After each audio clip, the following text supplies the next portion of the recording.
FFG is back! Yes! Our pre-order came in! This is the latest, but probably not biggest expansion for TI4. It's now TI4 Thunder's Edge. A lot of the space-time continuum is breaking as time and space are fracturing and being disrupted in the world of TI. And we're here to review, well, not all of it, but as much as we can to get this footage out ASAP for you guys. So we love TI4, and we've been playing a game every single month of this year, with every game including Prophecy of Kings. And in some of the later games, we included Codex 4. For Codex 4 specifically, we've played that 3 times. We even made a standalone first impressions video on it. When Thunder's Edge was announced, no doubt we hopped on that, getting to play one 6-player game in the flesh with its components. But since it does include a lot of Codex 4, which we played 3 times, we kinda played Thunder's Edge 4 times? Kinda 4 times? I mean, it is TI4, so it is like 8 hours to play once, okay?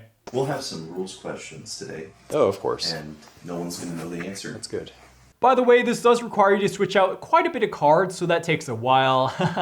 Woe to us for all that print and play effort for the earlier codexes. Those are all fixed now. Oh yeah, this box costs 130 MSRP.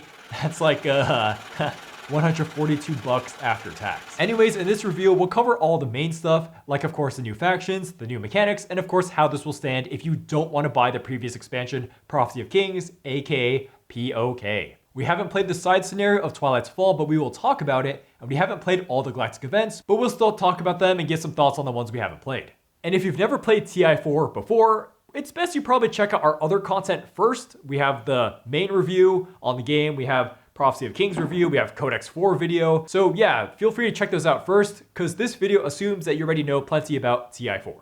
The new stuff!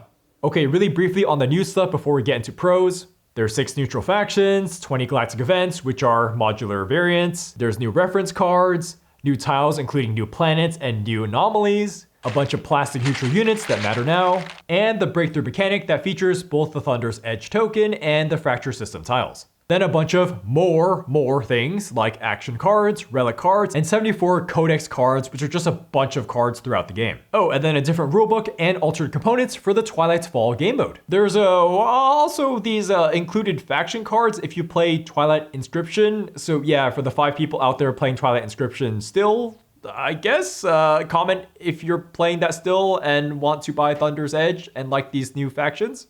Pros! For component pros, Thunder's Edge gives you this insert, which we didn't use, but it's really nice to offer if you don't want to spend a bunch of money on a custom insert like us. Then there's these faction references for every faction, and these are incredible. They're convenient and bigger than the print and play ones we used for Codex 4. Like, sheesh, now getting into TI4 is easier than ever. Yeah, if you ever want a cheat sheet for TI4, here you go. And all of the new factions have flavor text in the same TI4 style. Awesome that they're keeping that up. And the rulebook is really easy to navigate to learn the game, so you can hop right in. And they again delivered with another lore compendium with amazing art and reasons on why the last bastion exists, and more reasons why people are killing each other and fighting. I mean, it's Twilight Imperium. War, more death. So now for gameplay pros. Where else to start besides the new breakthrough mechanic? This is really cleanly implemented and also accomplishes a lot within the 4X framework here. So to explain, every single faction has an additional breakthrough card, which gives them an ability when it's unlocked. To unlock it, at the end of any turn, they can pay any of the costs on this expedition token, then mark that they did it. When this fills up, it'll flip over, meaning that it becomes Thunder's Edge. However, whoever owned the most control tokens on it gets actual control of Thunder's Edge. And let me tell you, Thunder's Edge being a 5 resource planet is pretty good, and also has a legendary planet ability, and getting free infantry suddenly on it makes it way easier to defend. So how does this fit into 4X? Well, it really fits inside the exploration element of 4X, where it's one significant planet that spawns on the board that all players are competing over starting from round 1. This makes round 1, which is traditionally a bit more predictable, people just conquering the planets next to them. Now round 1 is more dynamic and interesting as you're seeing how other people are contributing expeditions to this. So it's a bit of a push your luck too, as people are deciding what resources to commit to it. And then when it actually gets placed, there's a big uncertainty of where it'll be placed. It can be placed on any tile that has no planet on it, which means that could even spawn next to someone's home base. Like imagine having a planet with a bunch of troops on it next to someone's home base at the end of round 1.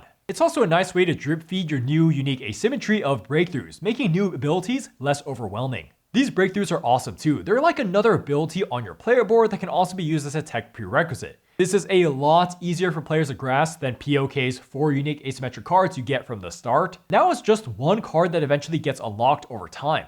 They just generally fit right into factions, like with the Soul's Breakthrough, where if they build a ship that has capacity, like a carrier, you can fill it up with fighters or ground troops, and those will not count against your production limit. Cool. Well, you want to do this anyways, so now it's easier. More info on breakthroughs coming up soon. Thunder's Edge is also linked to a new mechanic called the Fracture, where every time someone does an expedition to Thunder's Edge, they roll a d10, and on a 1 or a 10, the Fracture arrives. It's just a hellish dimension section that is not connected to other parts of the galaxy, except through these ingress and egress holes. Can only go in through an ingress to an egress, you can't go from an in to another in. So wow, now the board is a lot more interconnected, as if you have 2 movement, you can just easily move to the Fracture and then to another side of the main board. The Fracture itself has 3 planets, of which can give relics, which is a nice guarantee to get relics. And one planet even gives a point to the person that holds it, after they killed all the neutral units there. Yes, these are new on all these new planets. So now there's more opportunities to fight without disrupting the balance of the main board, which is good.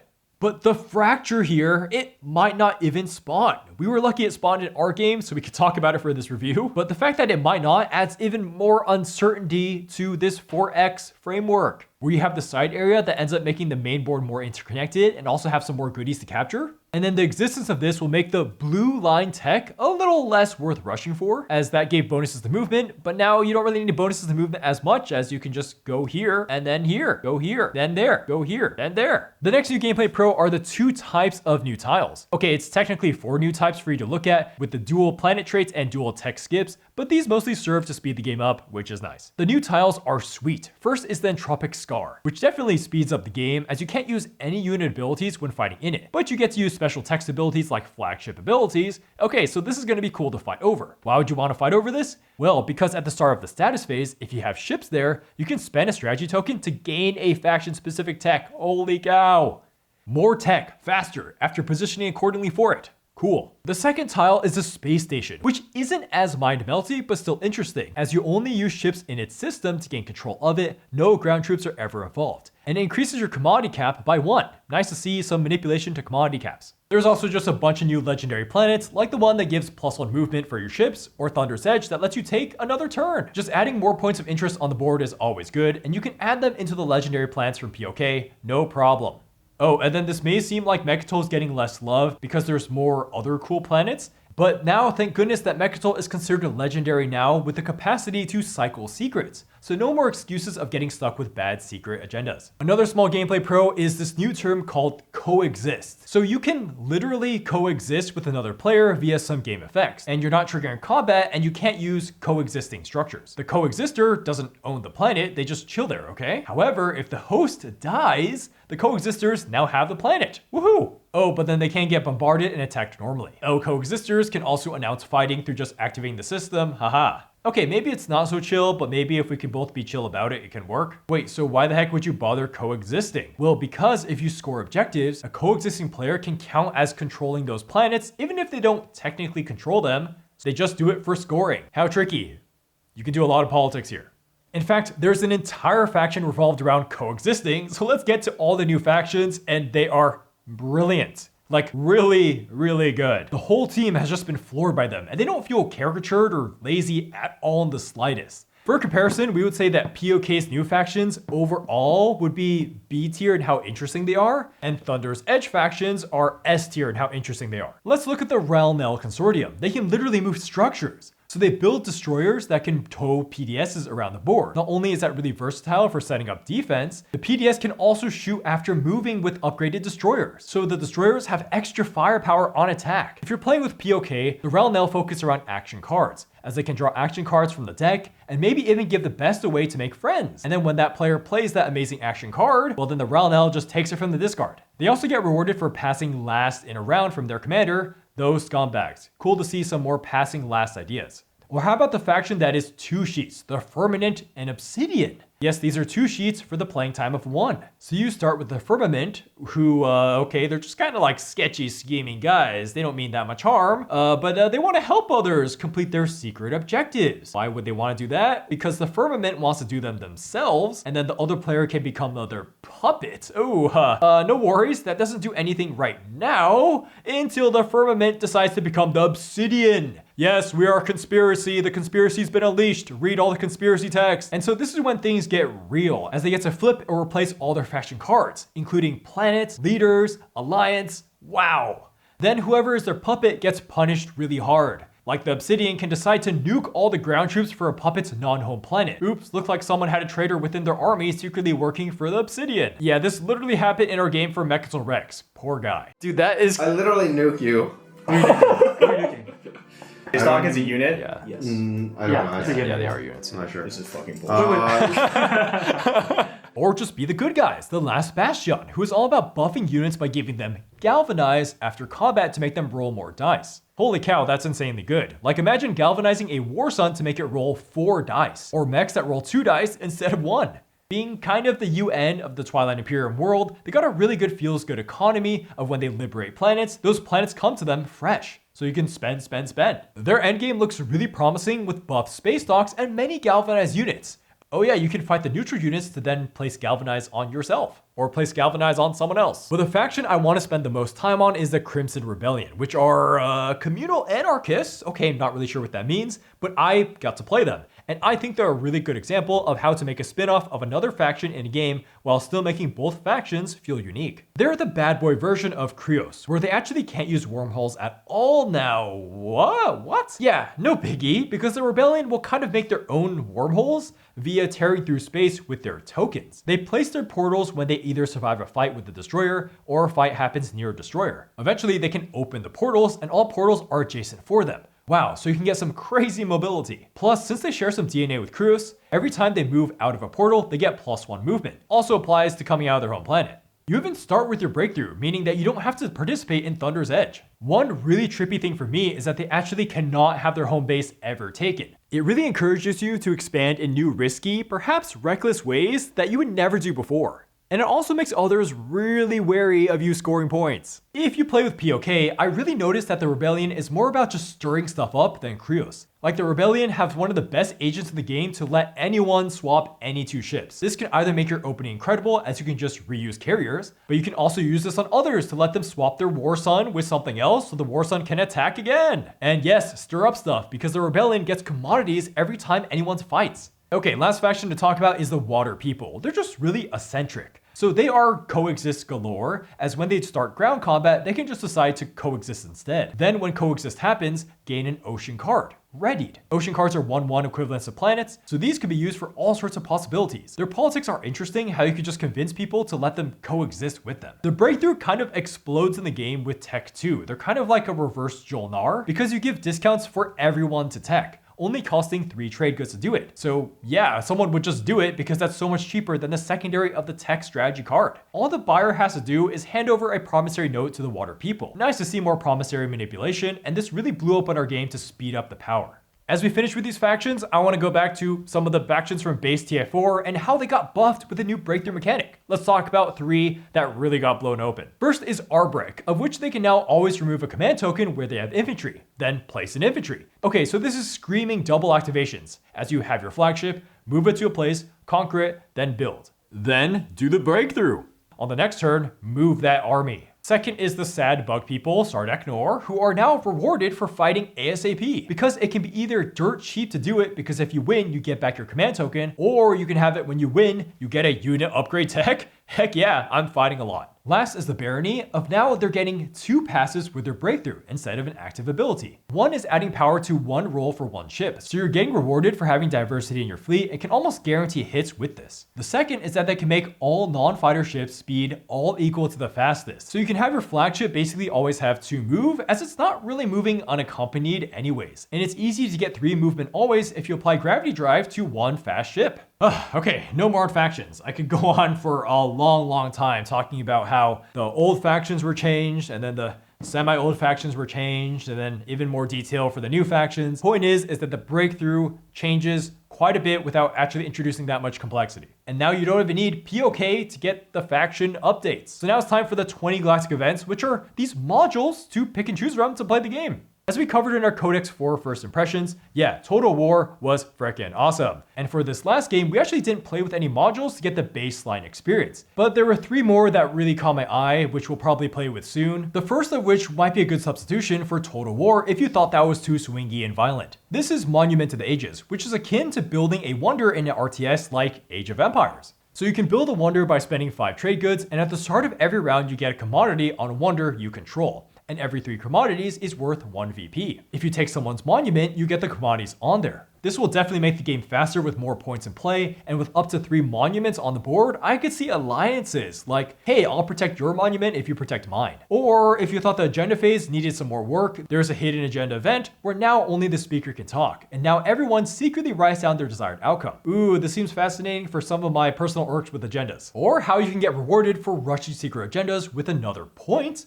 and then everyone else gains your alliance card. Whoa, more abilities. Then some strategy cards have been switched. So now Warfare only requires 2 actions to activate a fleet twice, as you never put down a command token when doing it. This will also mess with people's interactions with command tokens. The production change is much appreciated and makes it way more viable to take, as it lets you produce without placing a command token. Heck, some people were taking Warfare to do this before. It's a nice way to get people more opportunities to place PDSs and space locks down, especially for some of the included factions that play around structures more. Oh, and then Diplomacy. So this is the same type of strategy card, but it now has a Diplomacy token to put down to say it's been activated by everyone. This is kind of convenient and nice, but the problem is that you got to make sure everyone remembers that they're down a command token when that happens. Lastly, there's some more quantity increase of components, like more relics, where you get more than double the amount for Prophecy of Kings, like letting anyone modify their dice rolls. Wow, that's some really cool political room there. And you can even get just a free anti-fighter barrage. That feels good. In our game, we got the Heralded Silver Flame, which is hilarious to give you a point or nuke your entire home system. It's up to a dice roll. This seems super dumb until you realize that you might be able to use it to prevent other people from tanking your home base. Oh, and then there's more action cards that can revolve around the neutral units. Hooray for random pirates popping up to have more room to bother your opponents or give you excuses to fight. Also, there's lots of cards that will play around strategy cards, so that's also cool to have the flexibility to use strategy cards that maybe you couldn't take because maybe you're behind on player order. Overall, it's nice to pad the action deck with more good cards to make the game overall feel less solved, less predictable.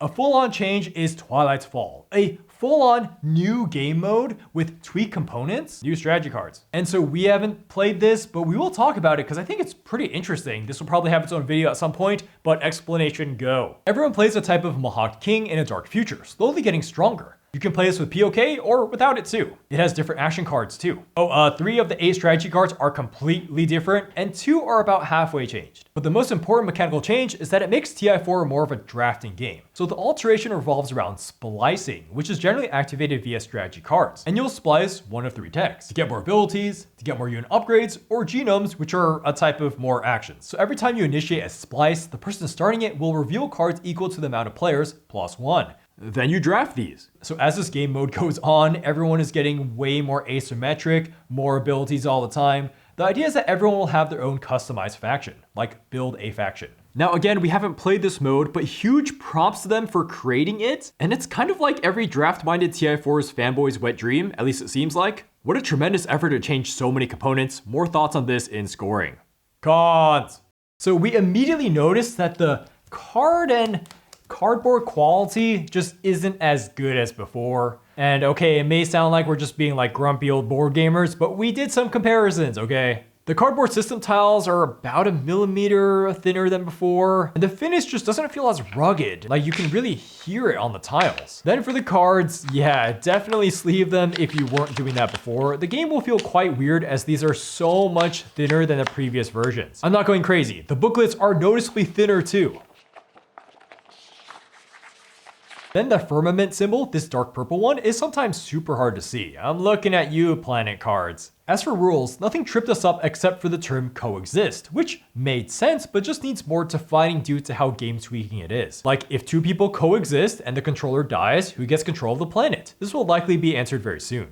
Okay, so now for gameplay cons, we only have one very minor one. That is, the firmament is just noticeably weaker. And they don't have a skill for 7 to 8 players. They only have 5 plot cards they can put down, meaning only up to 5 puppets, which feels like a huge design oversight. But I guess not that many people are playing 7 to 8 players anyways, but I don't know, it's weird. It's weird. The bigger issue is that their design of being sneaky explosive schemers doesn't really grant them a way to gain consistent advantage or points. They're just disruptive schemers. A decent part of this is that early game you need to do other people's secrets. Well, you have to hope that other people are going to do their secrets if you help them, and that those secrets end up being easy for you to do. If you've played TI4, you know that secret agendas can be all over the place in difficulty. And so it's possible that you just waste a lot of effort trying to do them, because you're not getting a point in doing them, but you are getting some advantage for later. They're just so focused on that pivotal moment of activating puppets, which doesn't necessarily give them points enough to compensate for a slower start. Essentially, this Firmament Obsidian Schemer Explosion thing can not do that much and then still suck, or they can do a lot of things and then still suck. They just have a very, very low floor of strength/performance, and their ceiling of how strong or good they are isn't that high either. Their upside isn't that great, but they can be funny and disruptive and bother other people from winning, even if they can't really win themselves. Look, that's just kind of how they're designed currently, so you just have to know where you're getting into with these guys. They are a cool design, just noticeably weaker. Scoring! Now it's time for a recommended score on Twilight Imperium for Thunder's Edge, where we try to critically evaluate the aforementioned pros and cons with the caveat of whether or not this expansion is even a good idea in the first place. And this is an expansion that adds a little bit of some cards from base TI4 and POK, adds new factions, new game modes, and then fixes some old factions, and then adds the 2 major mechanics of Thunder's Edge Expedition and then Breakthrough. This is going to get a recommender score of a 9 out of 10. It is excellent, and I'm going to go ahead and give it the Shelfside certified approval for me because I just think it's extra cool for me. My head, in my brain. The only reason this isn't a straight 10 out of 10 is because it's just a tad bit overpriced at $130 MSRP. It's just a little, it's pushing it a little bit. There's just not that many components, so something more like 100 or 110 MSRP would have felt more reasonable, and yeah, this would have been a 10 out of 10. So for comparison, POK was 125 and gave way more things like minis, player boards for colors, 2 new colors, tons of new cards for every faction, and lots of exploration things. But you may say, but wait, this comes with a whole nother game mode, right? Twilight's Fall, look at all these new components. Even if this is really good, is this what people are looking for in a expansion to Twilight Imperium? A different game mode? Like, there's already so much content in TI4. My theory is that they had to lump in Twilight's Fall with this so that people would actually get to play it and buy it, because if it was released on its own, yeah, people wouldn't really care. But hey, maybe this mode's really good. Maybe Twilight's Fall and drafting your own build a bear, build a faction thing is really cool. We'll do a dedicated video on it later on, and maybe if this is so good, the recommender score for this bumps to a 10 out of 10. But yeah, also if you're a TI4 superfan, price don't matter, as you already pre-ordered this after looking at the FFG announcement, and hopefully you got to play it already. Maybe you just wanted more factions too, and this absolutely 100% delivers on cool new factions. Like, you'd probably pay $175 MSRP for this, because TI4, we love more content, give us more, although the game is already so replayable, we want more. Because really, if you're like us and want POK plus Thunder's Edge plus all the sleeves and inserts, of which I need another of one, so that's like another $80, you're down all included about $500 and countless hours of time, but price don't really matter, right? But what if you're not a TI4 superfan like the online cult seems to be, and don't hate us for not rating us a 10 out of 10? Well, if you've never played TI4, yeah, just play that. Just play the base game a lot. That is the way to go for a long time. If you want to take the next step and your group isn't that hardcore, like you don't want too many triggers, you don't want too many two abilities, definitely get this over Prophecy of Kings. Because Prophecy of Kings gave so much new stuff per player. Like, while Thunder's Edge gave 1 card per player, the Breakthrough for each faction, that can still do a lot, and then you eventually uncover it, you don't always start with it. Prophecy of Kings fronts so much for players. 4 new cards for each faction, one of which, the Commander, you're supposed to give out to someone else. So now someone else can have that ability. And if you don't use your once per game hero well, that's a big mistake. Some of the POK mechs don't really matter that much for ship movement and combat, but some really do. And while it quite didn't make cons, a couple of the galactic events didn't impress us that much. Like, Wild Galaxy is just modifying 9 action cards. Okay, great, a lot of them are just doubled now. Is that really helping the game? You're mostly just making the components more confusing, but I guess you can now blow up Mechtel Rex round 2 now if you're playing as the Muat, or if you happen to get this Stellar Converter Relic. Yeah, I guess if you just really hate Mechtel Rex. Then there's some weird wormholes, where every time you move through a wormhole, your ship transforms. So 1 through 5, your ship goes backwards in its order, or 6 through 10, your ship goes forwards. I say forward or backwards because it's not really an upgrade or downgrade either way, like rolling low with the carrier is becoming a dreadnought. This is so wacky. Like imagine a carrier carries 2 fighters. You roll for them, and then the fighters become war sons, and then the carrier becomes a flagship. Huh? Yeah, okay, this is just kind of troll in a long game like TI4. This would be super wonky with the wormhole abusers Krios. Or like, do I really need a galactic event to say that everyone starts with a war son, which is probably a house rule many a Twilight Imperium fan has thought of at some point. But yeah, more thoughts on galactic events we played in our Codex 4 video. FFG, you did it. Amidst all the LCGs you pushed out, when you needed to put out a new board game product out, you did it, and absolutely delivered. Maybe we should be praising Dane Beltrami instead, who has years of experience of honing in on his craft, and noted that this was probably the best way to change little things without introducing that many cards. Let the hardcore players like us be out of touch with POK plus Thunder's Edge, then add in 5 galactic events, and let the more sane people play base game plus Thunder's Edge. Or neat money trick if you're really strapped for money, just play base game and Total War, you easily get 5 games out of that alone. It's now the best time ever to be a Twilight Imperium fan. But what's next for TI? Well, there's supposed to be a Codex 5 coming out at some point that will answer some questions that will inevitably come up with such a complicated game having a complicated expansion added. But maybe it's time for TI 5, Twilight Imperium 5? Now, more than ever, is the time to streamline TI4. Just when people thought TI3 was the last one and it had 2 expansions and people were regularly homebrewing it to make their TI 3.5, that's when TI4 came out. Now with TI4 having its 2 expansions and you can homebrew the game through the galactic events, it could be time just streamline that all together for a TI5. 1 rulebook, so you don't have to deal with a bunch of rulebooks, and then just make it even faster, which is what Thunder's Edge is trying to do with a little bit more power creep, more tech creep, and more ways to get points. Hello, I'm Alexander. I'm going to rate Thunder's Edge as if you are like me and you are thinking of whether or not this is a good expansion to a game that you already like. With that in mind, Thunder's Edge is a 10 out of 10. It's a masterpiece. It has no flaws. It might have a few problems with like weird ruling that I don't really understand. Unlike Prophecy of Kings, Thunder's Edge adds very little mental overhead that players have to remember or think about. So apart from the hexes being too thin, the other thing I don't like is the fracture is fiddly. Like to physically put it on the table, and the table is already going to be completely consumed with stuff on it. So you're not going to have any room. You have to like push people's stuff away to make it fit. I don't really like that. I think it's awkward. And it's also, it feels like there's something wrong because where the fracture is doesn't matter. It could be anywhere on the board, anywhere circling the board. It makes no difference where the physical hexes are.